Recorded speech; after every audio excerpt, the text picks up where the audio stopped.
मया प्रसन्नेन तवार्जुनेदम्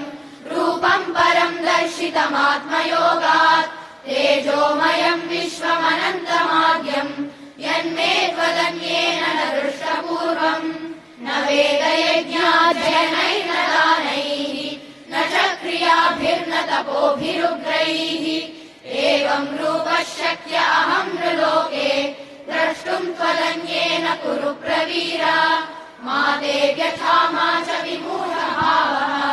दृष्ट्वा रूपम् घोरमीदृन्ममेदम् व्यपेतभीप्रीतमनाः पुनस्त्वम् तदेव मे रूपमिदम् प्रपश्य सञ्जय उवाच इत्यर्जुनम् वासुदेवस्तथोक्त्वा स्वकम् रूपम् दर्शयामास भूयः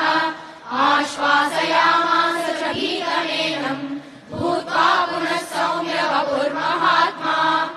अर्जुन उवाच दृष्ट्वेदम् मानुषम् रूपम् तव सौम्यम् जनार्दन इदानीमस्मि संवृत्तः सचेताः प्रकृतिम् गतः श्रीभगवानुवाच सुदुर्दर्शमिदम् सर्गे यान्ति परन्तप येषाम् त्वन्तगतम् पापम् जनानाम् पुण्यकर्मणाम् ते द्वन्द्वमोहनिर्मुक्ताः भजन्ते माम् दृढव्रताः जरामरणमोक्षाय मामाश्रित्य यतन्ति ये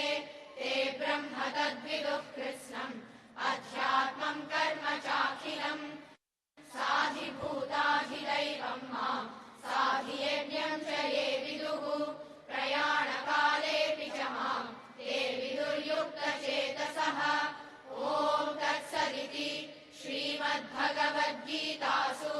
उपनिषत्सु ब्रह्मविद्यायाम् योगशास्त्रे श्रीकृष्णार्जुनसंवादे ज्ञानविज्ञानयोगो नाम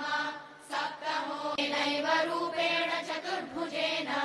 सहस्रबाहो भव विश्वमूर्ते। श्रीभगवानुवाच